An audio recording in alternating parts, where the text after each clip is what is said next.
Welcome back to the Indiewood podcast, where we talk about indie film, how to make indie movies, and the many hats we have to wear to make those indie movies. This is season 3, episode 1, and with me for this season, for the next 4 episodes, I have a very special guest. Her name is Soma Helmi. She's a director and writer who's been doing a lot of really awesome, cool things. She started as a photographer and a filmmaker. She shot a bunch of commercials. She had a TV show in Jakarta, which isn't out yet, but so we can't really, tell you what it's about. And she's now going to helm her first feature, which we also can't talk about. Soma, welcome. It's real, I promise. Is it in Canada? No, it's in Minnesota though. Okay, it's close enough. Yeah. Welcome to the Indiewood podcast. Tell me a little bit about your career. Thank you for having me. I got my start actually in Indonesia.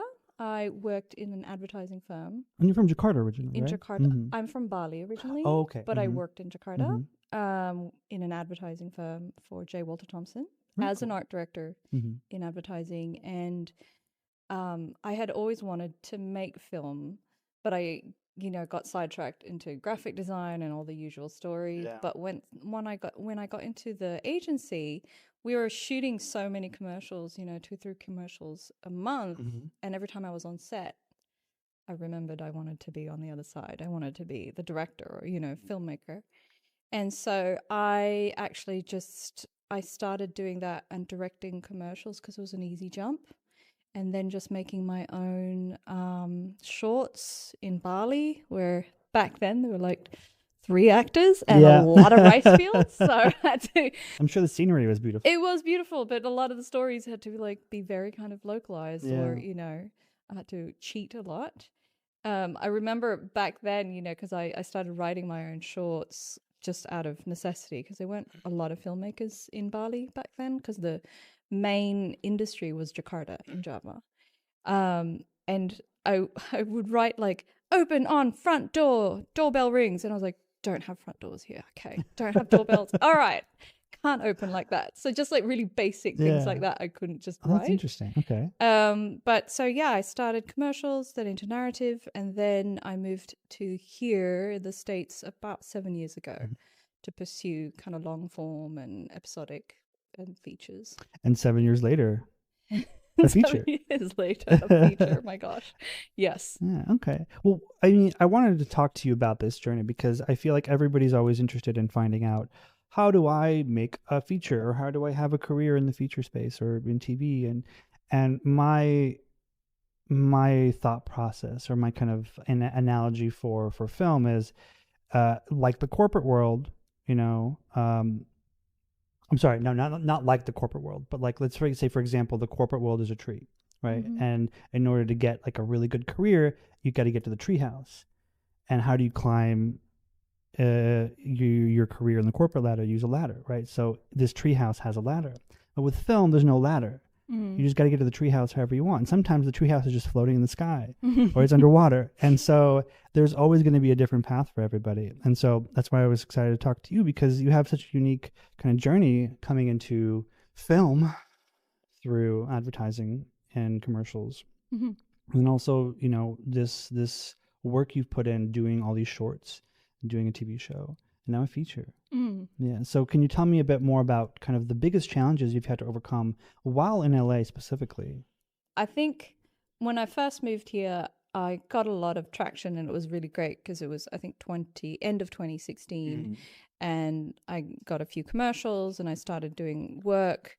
And in 2019, I did this Snapchat show, episodic kind of short form. And it was all really happening. And then pandemic hit. Yeah.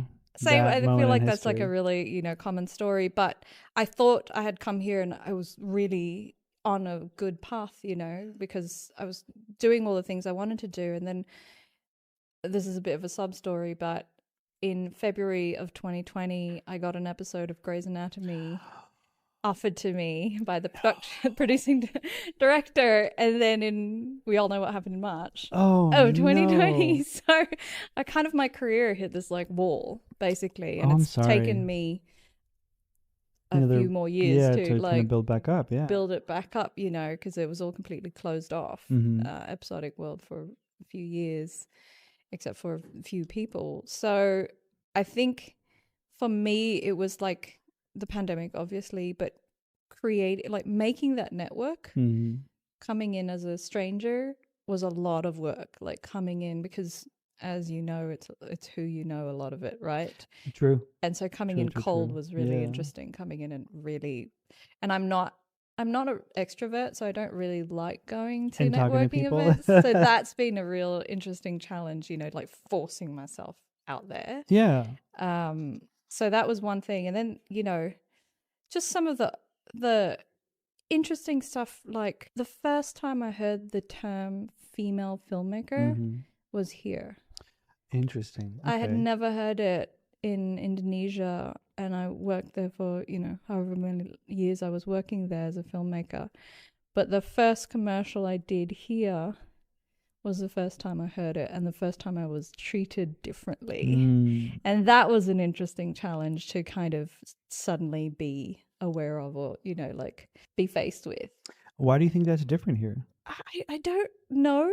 I don't kind of want to say that I do know, but I feel like in Indonesia, it wasn't something that was really discussed. I'm sure there's a lot of discrepancy, and, as is in the whole world, but for me, it wasn't as unusual to see women coming up, especially as directors. Maybe not as DPs, because there is definitely that, the same thing there, with women DPs trying to come up. But it wasn't such a big conversation. Oh, you're a female filmmaker, so I don't know if it was more open. I don't know what it was, but I do know that the first time I heard that term was working here. That's fascinating. Do you think it's because Hollywood has had this storied career, and it's been men for, as long as we can remember, and now it's shifting a little bit, where maybe in Jakarta and Bali, it didn't have this long career of just men, and when it did start, it was kind of more, not unique, what's the word I'm looking for? Equal-ish? To be realistic, there's still quite a lot of men in power in Indonesian filmmaking, so I'm not going to have a blanket statement, but I do remember coming up and there were a lot of female ADs, there were a lot of female producers, so it wasn't such a conversation thing, and I think that was really interesting. And going back to work in Jakarta, I definitely felt the difference. There I was just the director. And here you're a female director. Yeah. Going back last year to do the series, I was just the director, and it felt really great. That is so fascinating. I never would have thought that would be kind of, so different around the world. Yeah. Well, I think we're special in America. Subtly different. There's something really special about that. I don't know if we should have it, but yeah. So I had a similar experience kind of coming out of the pandemic. I too had some success right, February of 2022 and kind of October of 2019, things were really happening, and then the pandemic happened, and then for me a lot of that momentum disappeared. A lot of those kind of conversations disappeared. Some people moved on, changed industries, and I'm speaking as a writer, trying to kind of pursue a career as a screenwriter in the feature space after 2020, after kind of losing that opportunity for Grey's Anatomy. How difficult was it to rebuild that momentum and that network? Because you couldn't just go back and be like, hi, I'm ready for that show, because things are different. And so I guess for those listening at home or watching, why do you think you couldn't just call that person again and be like, I'm ready for, Well, I did at the end of 2020, because, just to check in, and it was still very much closed off. They were kind of offering to either, returning directors or the crew, to be honest. I think a lot of studios were doing that. They were just going within and hiring people who were already hired. So I did, and it was very much positive. We were like, okay, let's just see how it turns out at the end of the year or the beginning of the year. And I kind of kept in touch a couple of times, but it just kind of fizzled out, and I don't know the particulars of why, but I do know that industry-wide, all the networks and studios were definitely closing off, even from shadowing, even from set visits and all of that. So it became very difficult for people to break in during the pandemic. Do you think now in 2024 that those programs are coming back up? Because I remember, I feel like I remember I read something where those programs were cut initially for pandemic reasons. And they were then, on pause because they yeah, couldn't bring people on set. but then they were like, oh, we can save money by not having these programs. Or I don't know did they about bring them that. back? A couple of things I do know. I think with the new DGA deal, a lot of if not all, the studio programs are now required to offer episodes, not just shadowing. Oh, so that's made a okay. really big difference, and time will tell whether Yeah. that's actually going to come into play, because they're all now, there's a new round of, interviews and submissions for this round of new programs, and those questions are being asked, like, is this a shadowing or is this going to be an episode offer? So that's going to be, time will tell whether they will honor that. And the other thing is, some of the programs were still going. They were just trying to do it kind of this hybrid Zoom thing. I was in the Paramount viewfinders, actually. I'm trying to remember the 2021 to 2023.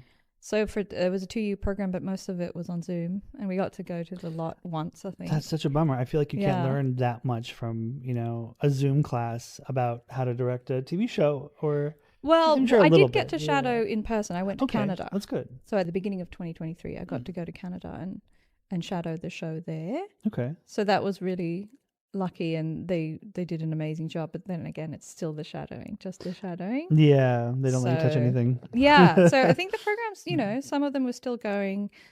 I really want to know whether they're going to honor the deal, offering the episode thing. And also, I think a lot of them had a shake-up, especially during all the stuff going in the pandemic and the strikes, just how they're structuring. Yeah. Probably have to have a look at it. And there's been a lot of controversy about the studio programs, how helpful they are and how, Was it helpful for you with the limited kind of access that you had? I think so.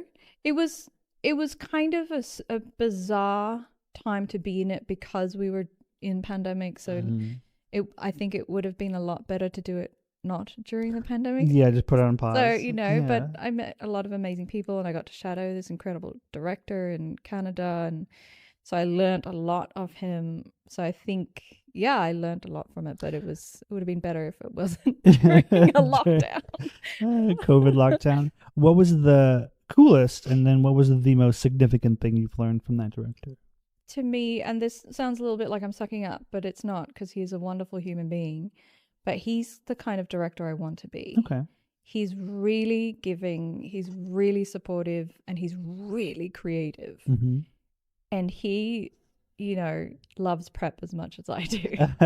So I'm like, I want to be him when I grow up, because he's so wonderful. He makes everybody feel safe, but also safe to be creative and safe to play, and he's just so prepped. It's wonderful. So I was really lucky when I shadowed him for 2 months. I was there for a really long time. Yeah. Because he did a block of 2. And so he was really wonderful with me, because I ended up prepping the show with him. I became basically his prepping partner. Oh, that's so cool. That's a good skill set to kind of pick up at that stage. Yeah, it was really wonderful. And we just became, he and I discussed things like colleagues, and it wasn't like, oh, this is my shadow, and he wouldn't introduce me that way. He's just like, this is a director who's following me for these 2 episodes. So it wasn't, That's a good approach, because you don't treat someone as your underling or someone beneath you. I think one of the biggest things I've had trouble with in my career early on, when I was younger, much younger, is treating people in the business as equals. Because when you get to a certain point, like you're like, I'm also in the business, right? But then you still kind of look up to them, and you think, like, oh no, they're somehow, you put them on a pedestal. Yeah. And sometimes people force you to put them on a pedestal. Yes. And then, you then are always kind of lower on this whatever totem pole, whatever you want to call it. And it feels like you have to overcome that eventually. And it's another obstacle. Well, especially when you're shadowing, because shadowing is this kind of like very interesting in-between world.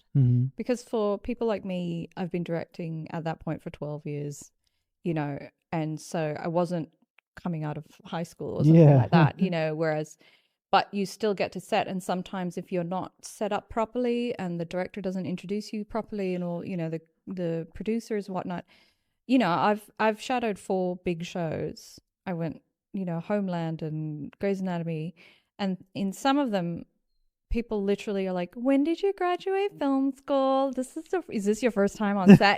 Questions like that, where I'm like, no, I've worked for a decade. No. Yeah. So you have to really balance your ego, but also stand up for yourself. So it's a really interesting kind of razor edge that you have to play, because you're there as a guest. Yeah. You're there to observe.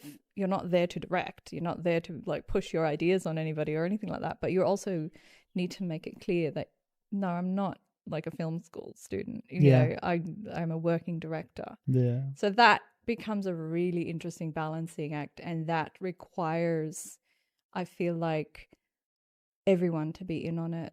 All the producers, all the above the line have to agree that that is how they're introducing you and how they're treating you, so, and you as the shadow have to be respectful as well. Because I think I've heard better terminology. Like Brian used to call me a guest director on set, I like that. which was kind of, because shadowing has a interesting connotation to it. Because I think that film school like student, an apprentice training, an apprenticeship kind of thing comes into it. So it is. And if you speak to a lot of women directors in particular, it's something that we will all talk about like for days on end. Just some of the experiences we've had shadowing shows with different personalities, and how you approach it and how we were treated and all that kind of thing.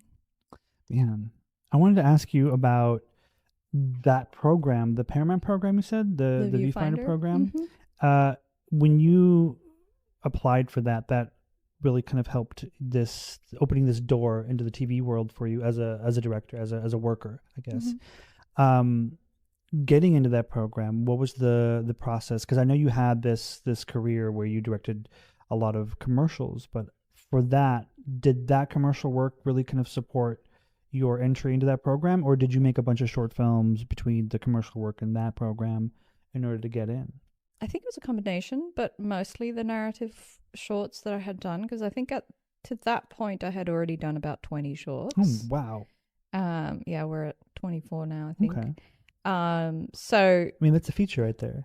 Yeah, just combine them all together and be like, this is a kaleidoscope. Yeah, well, and the Snapchat show was 20 episodes, so not a baby director. Yeah, not at all. But I think doing the narrative work, because the application required you to submit narrative work, you definitely had to have that.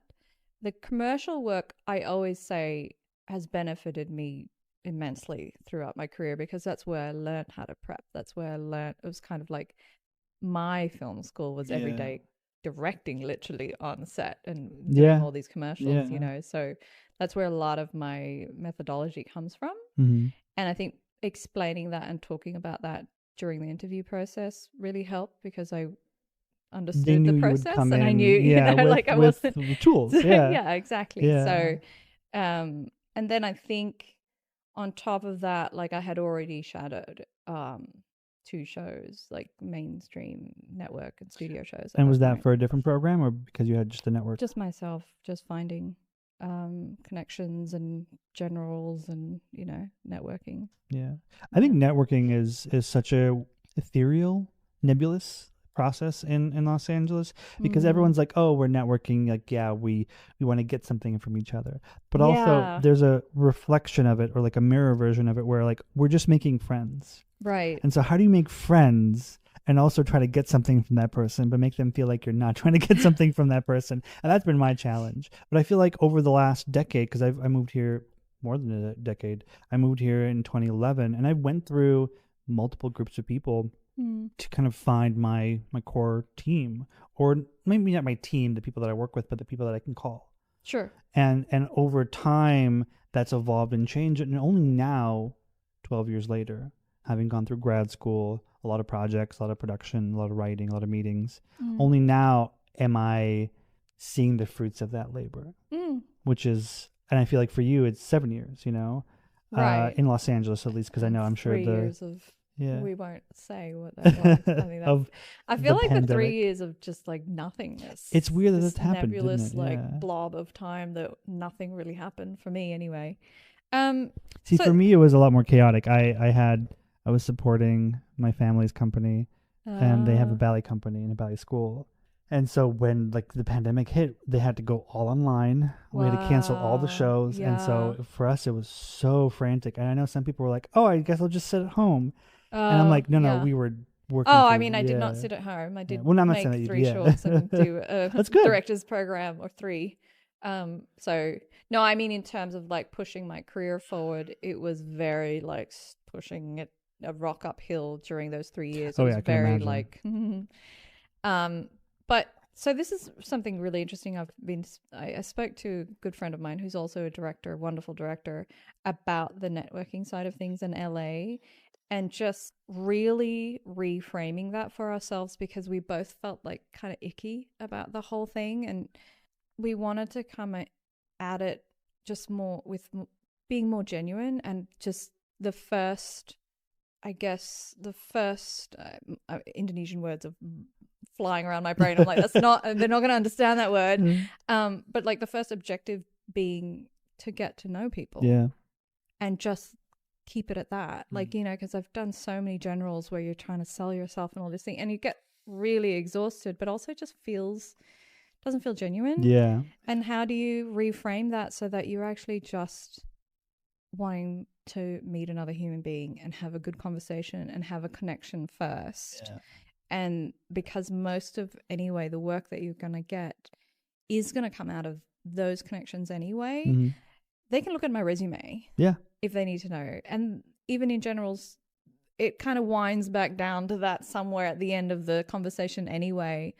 But how do you make it so that you're not like, how am I going to get something out of this person? And at networking because that changes events, the dynamic. It does. Yeah. And it just kind of like does something to your soul. I feel like living A here little doing bit, that. yeah. I feel a lot of people get very jaded in LA. Yeah. Oh yeah. And I think going to the things and having that objective and being like, in a conversation, because I've seen it done to me so many times where you're having a conversation and you're having a cocktail and you see their eyes wander over to see who's walking through the door and you know like that feels icky. It does. So I don't want to do that to someone else. And I feel like, you know, just going through the pandemic and all the things that have happened in the last few years with the world, he and I we had a long conversation about it over lunch and we're like, yeah, how do you just make it actually, you just want to be good people and you just want to make good connections. You just befriend people. And then from there, you know, I think it's a lack of expectation. You don't expect a career or work or connections. You just want to be friends with somebody because they're cool. Exactly. Yeah. And then from there, who knows what happens. And that's real networking, I think. That's like long. And I'm sure they have people just like grubbing at them at these things, especially, you know, execs and whatever. I can't imagine that would feel good. Yeah. You know, everyone's just staring at you, like just calculating, can I get an episode or a movie or whatever out of you? Because like it's really hard, I feel like, because we're set up to think that way here, especially in LA with all the networking stuff, to break your brain sort of a little bit and just stop thinking like that and just talk to this person as a human being. Yeah. And if you connect, fantastic. And if you don't, it's fine. There's 17 million people in LA Metro. Right. You're fine. You find someone else. Because it's really drilled into you, right? As a new filmmaker, you got to network. You got to find out, go to the meeting, and you got to go to a networking party and meet at least 2 people, and you know all the things. And there's also this panic of like having to do it when you're young. So like you're right out of undergrad and you're 21. You're like, I need to have a career. And you're like, no, you'll be fine. Just continue. And as an artist, you know, you can do things on your own timetable. And granted, me saying this as a man, a white man in the industry, it's different because I know it's different for women. And my wife's had kind of thoughts about like, what does it mean to be an actress later on in my career? And I'm like, I have no idea, but I'm going to support you in any way I can. So there's that whole new ball game because I'm, you know, in my 40s now. And that's a whole interesting new conversation to have because I think a lot of my peers are in the same age group and we're all talking about it too because there's something that happens where also I feel like in hiring we're not as desirable hires anymore. I'm hoping that would change. I feel like going into post 2020, there is change happening in whatever way, in whatever capacity. Like I'm seeing it. And I'm seeing people get more opportunities that, 10 years ago maybe didn't have opportunities.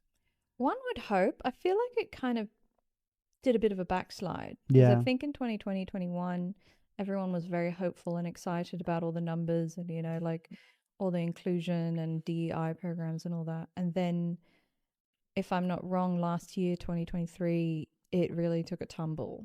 It fluctuates. And we were very drastically. Mm-hmm. I was quite shocked by the numbers. I can't remember if this is the correct one, but for women of color directors, I think we directed 1% of the studio everything, like across the board. I'm not sure if I've got that exact number or whether but it was a ridiculously small but it was literally like 1% of all the shows, and I was like, wow, that's amazing. That is not enough. Yes, diversity, fantastic, but you only give us 1%, fantastic. So don't quote me on that number, but it was ridiculously it's a small number, low. not 1%, but it's a small number. Yeah. Well, Soma, thank you for joining us for episode 1 of season 3. Thank you for telling us about your journey. Hopefully someone out there will learn from that experience and kind of take solace in the fact that they don't have to be a successful filmmaker at 25 or 27, or even 60. Like, you can take the time to make your art, I think. Yeah, and I think like maybe leaving it on a positive note, that if you kind of are really, you love it and you're dedicated to it, there comes a point where it comes to you. Like I've done, now a episodic show, 8-episode show in Jakarta, and I'm about to do a feature, so somewhere along the line it's going to eventually happen. It'll come around, but just don't lose hope, I suppose. That's a good note to end on. Don't lose hope. Well, we'll see you in episode 2. Thanks for listening, everyone. We'll see you soon. Thank you. Thank you for listening to the Indiewood Podcast. You can find us on anywhere you find your podcasts and on Instagram at IndiewoodPod. See you next time. From the CFA Network, Cinematography for Actors is bridging the gap through education and community building.